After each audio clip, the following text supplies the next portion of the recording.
हरिद्वार में आज कुंभ का अंतिम शाही स्नान जारी है और बढ़ते संक्रमण को लेकर प्रतीकात्मक शाही स्नान है। श्रद्धालुओं के बाद अब हर की पैड़ी पर साधु संत पहुंच रहे हैं। शाही स्नान में ज्यादा लोगों को इजाजत नहीं है। शाही स्नान में कोविड गाइडलाइंस का पालन करना जरूरी है। तो ये दिशा निर्देश पहले भी जारी किए गए थे, लेकिन इससे पूर्व के स्नानों में गाइडलाइंस का पालन हो नहीं पाया। अधिकारी असमर्थ दिखे और खुद इस बात को माना कि इतनी बड़ी संख्या में कोविड गाइडलाइंस का पालन करवा पाना असंभव। लेकिन आज अंतिम शाही स्नान है। कई अखाड़ों ने ऐलान किया कि उनका जो स्नान है वो प्रतीकात्मक होगा। लेकिन जो सन्यासी अखाड़े हैं उनका यह कहना है कि वो उसी शाही अंदाज में स्नान करने जाएंगे जो रवायत है, जो परंपरा है। तो जो संत हैं वो अब घाट तक पहुंचेंगे। ओपन जिप्सी में आप देख सकते हैं कि साधु संत विराजे हुए बैठे हुए हैं और घाट तक पहुंचे हुए हैं। हालांकि एक अच्छी बात यह है कि अभी जो तस्वीरें दिख रही हैं इनमें तो मास्क लगाए हुए दिख रहे हैं जो लोग उसमें बैठे हुए हैं, जो संत उसमें बैठे हुए हैं। और देखिए संत भी मास्क लगाए हुए हैं। ये एक अच्छी बात है कि एक संदेश यहाँ से जा रहा है। इतना बड़ा पर्व, इतना बड़ा ये मौका जो कि कई साल के बाद आता है, 12 सालों के बाद आता है ऐसा संयोग, और इसी मौके का इंतजार करते हैं साधु संत। लेकिन इस बार जो रौनक है वो नजर नहीं आ रही। देखिए कुछ जो संत हैं वो मास्क लगाए हुए, अभी देखिए जितने भी लोग हैं, और सोशल डिस्टेंसिंग एक अच्छी बात है कि यहाँ सोशल डिस्टेंसिंग इन तस्वीरों में दिख रही है। लेकिन एबीपी गंगा की नजर है, घाट तक नजर रहेगी हमारी सब जगह पर। क्या तस्वीर है, क्या गाइडलाइंस का पालन हो पा रहा है या नहीं, ये सब हम लगातार दर्शकों को दिखाते रहेंगे। तो ये जो तस्वीरें सुबह से अब जो आ रहे हैं, पहले जो इससे पहले तस्वीरें आम श्रद्धालुओं के स्नान की आई थी तो वहां पर तो नियमों का पालन नहीं हो पा रहा था। लेकिन अब जो साधु संत अपनी अपनी छावनियों से घाट तक के लिए पहुंच रहे हैं, जो उनका काफिला निकल रहा है उसमें ज्यादातर साधु संत तो मास्क लगाए हुए दिख रहे हैं। इक्का दुक्का जो साधु संत उन्होंने मास्क नहीं लगाया, लेकिन ज्यादातर जो साधु संत है वो मास्क लगाए हुए दिखाई दे रहे हैं। तो ये तस्वीरें हैं, हरिद्वार की तस्वीरें हैं, आखिरी शाही स्नान की तस्वीरें हैं जो आप देख रहे हैं। और अभी तक तो ये कहा जा सकता है कि कोविड नियमों के तहत ये स्नान हो रहा है। अब हर की पैड़ी पर पहुंचेंगे संत और शाही स्नान करेंगे।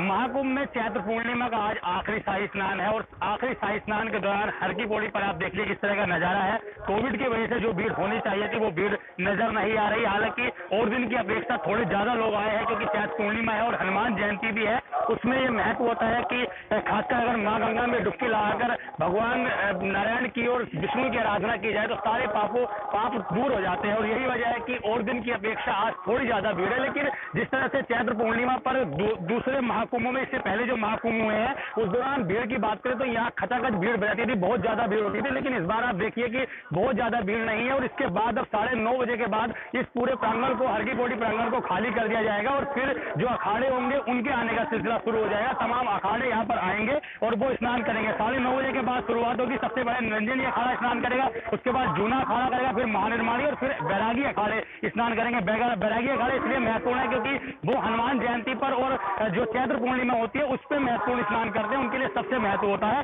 कुछ श्रद्धालु आए हैं, अलग अलग प्रदेश से आए हैं, उनसे हम बातचीत कर लेते हैं। कहाँ से आए हैं भाई साहब? हम आसनसोल। आप सिर्फ यही स्नान करने आए थे? हाँ, यही स्नान करने आए। कोविड भी चल रहा है, कुछ दिक्कत हुई आने में या सामान्य रूप से आ गए? हम लोग वहाँ से RT-PCR टेस्ट करा के आए हैं। उनके साथ ही आए हैं, हम लोग आसनसोल से आए हैं। इतना चलना था हरिद्वार तो अभी नहीं देखा, ऐसा कुंभ में नहीं मिलेगा कभी, लेकिन बाकी सब कुछ नहीं देखने मिला। हम लोग टेस्ट करा के आए हैं, बहुत अच्छा लग रहा है इधर आके। तो ये दिलचस्प बात है कि कहीं ना कहीं जिस तरह से कोविड की वजह से लोगों की अपने आप ही ये इच्छा हुई है, अपने आप ही उनके अंदर कहीं ना कहीं ये बात सामने आई है। उन्होंने सोचा है कि कोविड को, जिस तरह से कोविड को रोकने की कोशिश की जा रही है वो खुद अब आगे आ रहे हैं लोग। इसी वजह से हर की पौड़ी पर भीड़ कम है। हरिद्वार से अपने सहयोगी संजय कुमार के साथ पंकज राणा, एबीपी गंगा। तो महाकुंभ समापन से पहले ही अखाड़ा परिषद में 2 फाड़ हो चुकी है। बैरागी अखाड़ों ने अलग से अखिल भारतीय वैष्णव अखाड़ा परिषद का गठन किया है। श्री पंच दिगंबर अणी अखाड़े के अध्यक्ष महंत रामकृष्ण दास नगरिया को सर्वसम्मति से परिषद का अध्यक्ष चुना गया है। आपको बता दें, सन्यासी अखाड़ों के महाकुंभ सृजन की घोषणा के बाद बैरागी और सन्यासी अखाड़ों के बीच में तनाव पैदा हो गया था और बैरागी कैंप स्थित दिगंबर अणी अखाड़े में हुई तीनों वैष्णव अखाड़ों के पदाधिकारियों और बैरागी संतों की बैठक में अखिल भारतीय वैष्णव अखाड़ा परिषद के का जो गठन किया गया। राजेंद्र दास जी महाराज राष्ट्रीय महासचिव नियुक्त किए गए हैं। हमारे काफी दिनों से विचार विमर्श चल रहा था कि अखाड़ा परिषद के सदस्यों के द्वारा वैष्णव संप्रदाय का कहीं न कहीं अपमान किया जा रहा था। हम लोग आहत होकर के दिगंबर अनी अखाड़े में बैठक किए और आज वैष्णव अखाड़ा परिषद का गठन हुआ। अखाड़ा परिषद के गठन में पदाधिकारियों की जो तो अखाड़ा परिषद में ये दो फाड़ हो चुकी है। आपने सुना जो तीनों वैष्णव अखाड़े हैं। आपको बता दें कि वृंदावन में भी कुंभ होता है और उस कुंभ का हिस्सा होते हैं वो वैष्णव अखाड़ों का वो कुंभ होता है और अब अखाड़ा परिषद से अलग होने का उन्होंने ये ऐलान किया और अलग से परिषद जिसका नाम भारतीय वैष्णव अखाड़ा परिषद रखा गया इसका गठन किया है और श्री पंच दिगंबर अणी अखाड़े के अध्यक्ष श्री महंत रामकृष्ण दास नगरिया को परिषद का अध्यक्ष चुना गया।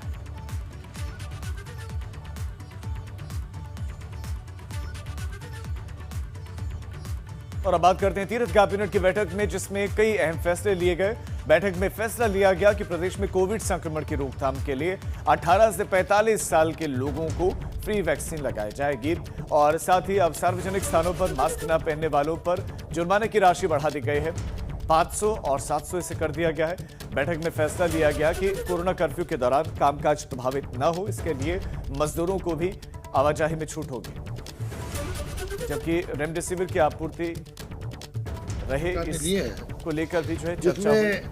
सार्वजनिक स्थलों पर जो मास्क न पहनने पर सार्वजनिक स्थलों संस्थानों और परिसरों में जो 500 रुपया 200 रुपये 500 रुपये 1000 रुपये का दंड का प्राविधान था उसको बढ़ा करके 500 700 और 1000 रुपये करने का निर्णय सब कैबिनेट डाल दिया। इसके साथ साथ कोविड-19 महामारी के संक्रमण को दृष्टिगत रखते हुए कुंभ मेला द्वारा जो संचालित जो हरिद्वार में हमारे आधार चिकित्सालय जो संचालित आधार चिकित्सालय और बाबा बर्फानी चिकित्सालय हैं और जो अन्य हैं उनको 3 माह तक या जो कुंभ के दृष्टिगत बनाए गए थे उनको 3 माह के लिए और बढ़ाने का निर्णय भी लिया गया है ताकि और उनके लिए जो स्टाफ था उसको भी 3 महीने की और अतिरिक्त एक्सटेंशन देने का निर्णय कैबिनेट के द्वारा लिया गया। और हमारे संवाददाता विनोद इस खबर पर हमारे साथ ज्यादा जानकारी के साथ जुड़ गए हैं। विनोद, दर्शकों को आप तीर्थ कैबिनेट में जो फैसले लिए गए उनको विस्तार से तो बताएं, लेकिन साथ साथ में ये भी बताएं कि अभी मौजूदा स्थितियां क्या हैं, अस्पतालों में बेड्स को लेकर क्या क्या स्थितियां हैं, ऑक्सीजन की स्थिति क्या वहां पर मिल पा रही है नहीं मिल पा रही है, ये बताएं आप दर्शकों।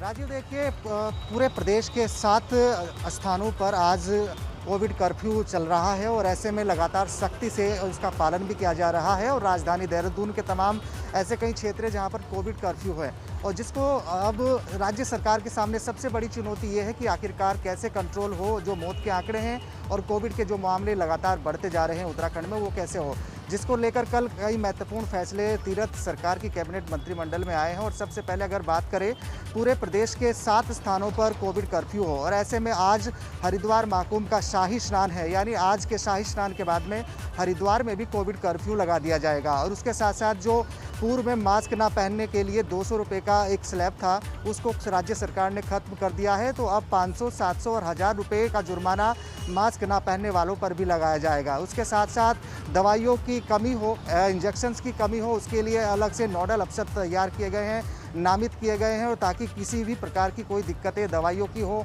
ऑक्सीजन की हो, वेंटिलेटर की हो, ऐसे में कोई दिक्कत ना हो।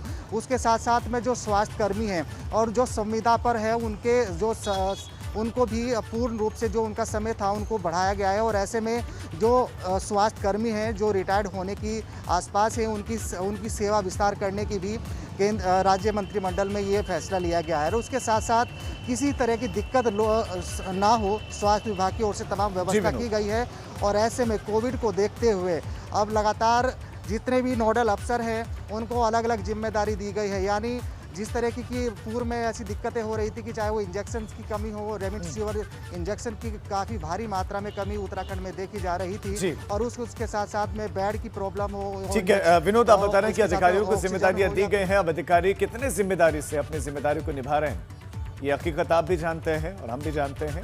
विनोद, बहुत शुक्रिया आपका इस तमाम जानकारी के। और अब आपको सीधे लिए चलते हैं हरिद्वार, जहां पर आखिरी शाही स्नान चल रहा है और संत धीरे धीरे पहुंच रहे हैं हर की पैड़ी पर। हमारे साथ हमारे सहयोगी पंकज जुड़ गए। पंकज, इस वक्त जो आप देख रहे हैं उसको दर्शकों को दिखाएं।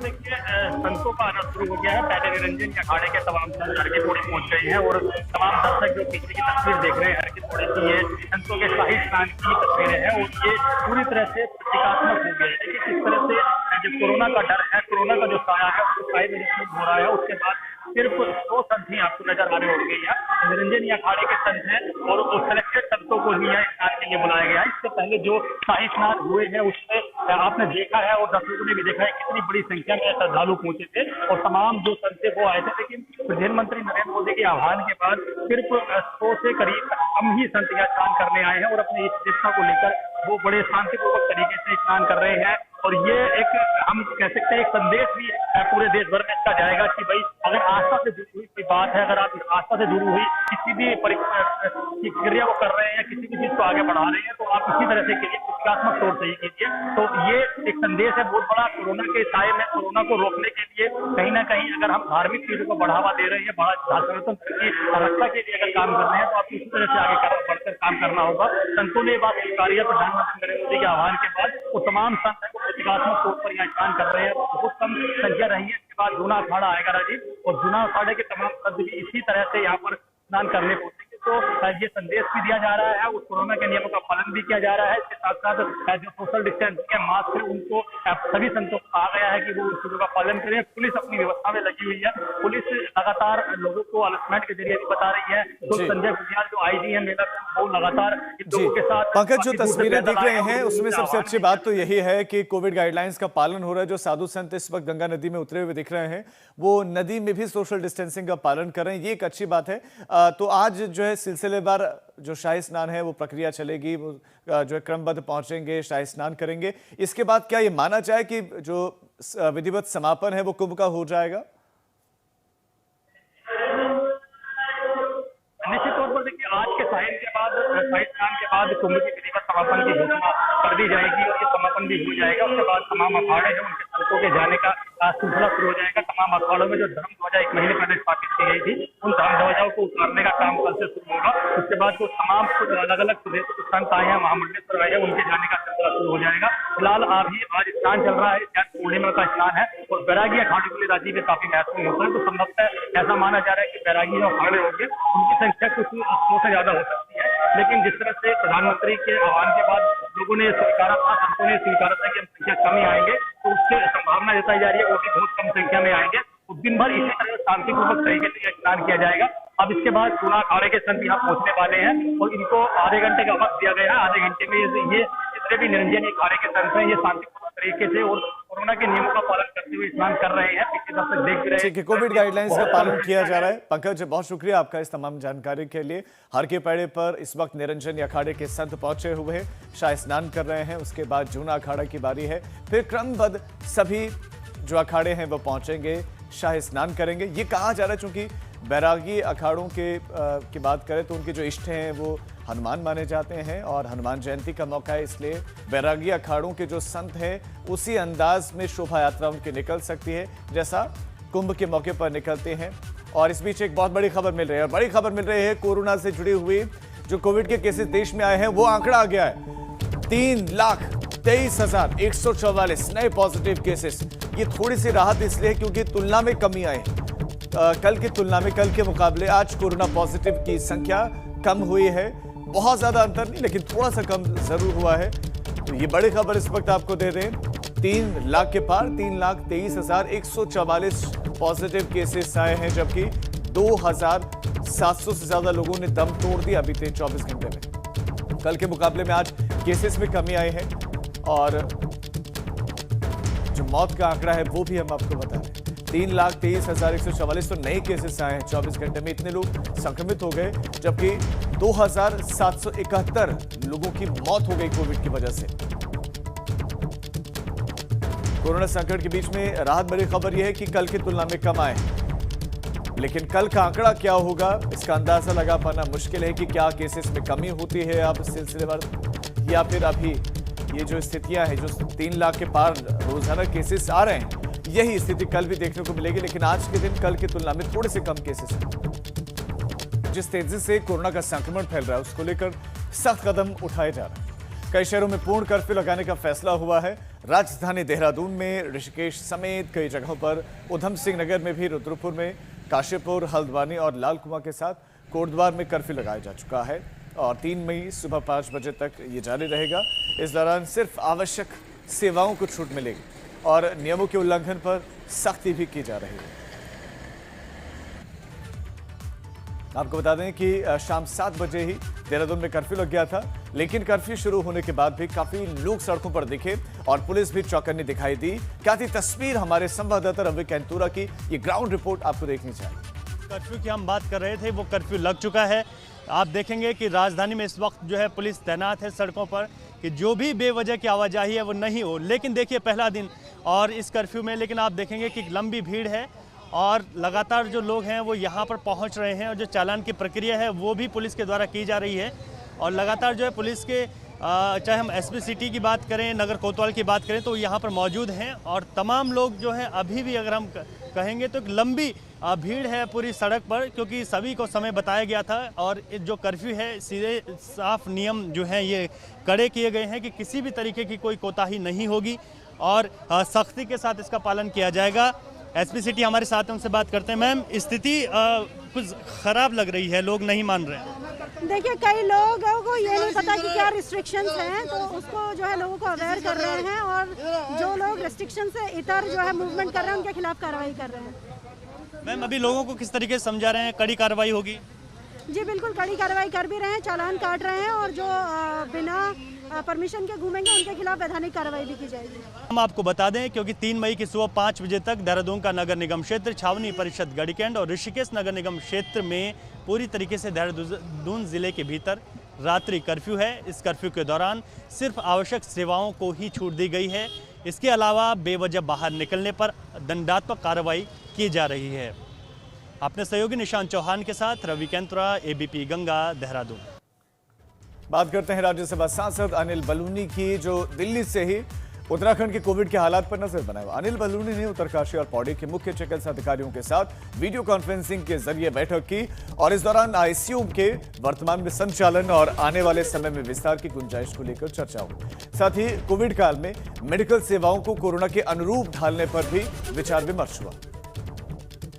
उस आगे अगर भविष्य में मैं अपनी सांसद निधि से अन्य आईसीयू बनाऊं तो उनको किस प्रकार से आगे उसमें और मुझे चेंज करना चाहिए, परिवर्तन करना चाहिए, ये सब तकनीकी चीजें मैं आप लोगों से जानना चाहता हूँ।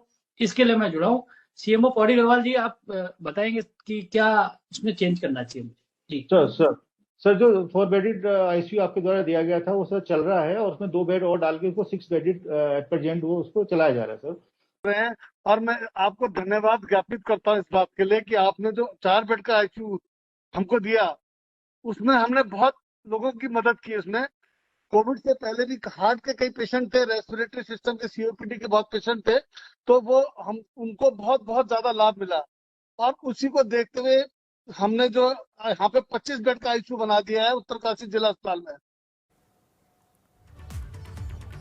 सीएम तीरथ सिंह रावत ने प्रदेश की जनता से अपील की है कि वो कोरोना महामारी से बचने के नियमों का पालन करें, मास्क लगाएं, सैनिटाइजर का इस्तेमाल करें, सोशल डिस्टेंसिंग का पालन करें और भारत सरकार की गाइडलाइंस का पालन करें। साथ ही ये भी कोशिश करें कि कहीं भी भीड़ ना हो। पूर्व सीएम त्रिवेंद्र सिंह रावत ने कोरोना से निपटने के लिए मौजूदा सरकार की कोशिशों की जमकर तारीफ की। आम जनता से है कि कोरोना महामारी से बचें और उसके लिए लगातार मास्क लगाएं, सैनिटाइज का उपयोग करें।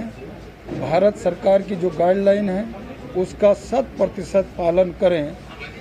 साथ ही हमने पूरी तरह से जनता को उनको इससे लड़ने के लिए हर तरह से सचेत करने का काम किया है।